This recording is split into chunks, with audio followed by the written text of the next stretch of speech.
nakahalang. Nakahalang ba dami? Opo. Halang pa din. Nakahalang pa rin.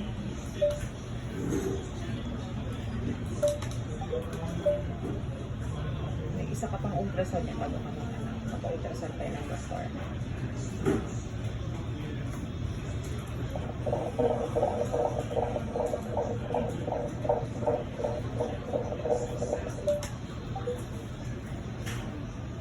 Hindi niya bumago. Ito pa yan.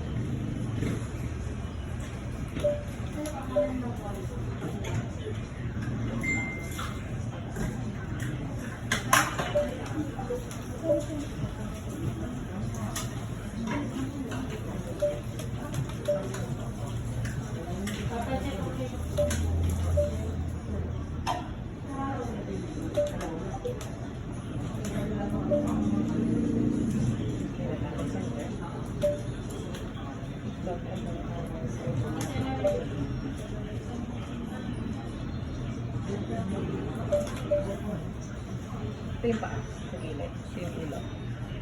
Tagal. Mas paungikot yan sa last ultrasound mo. Hindi na ang last ultrasound ka ba? Bago mo siya na. Pero okay naman. Yung position lang. Dito yung ulo.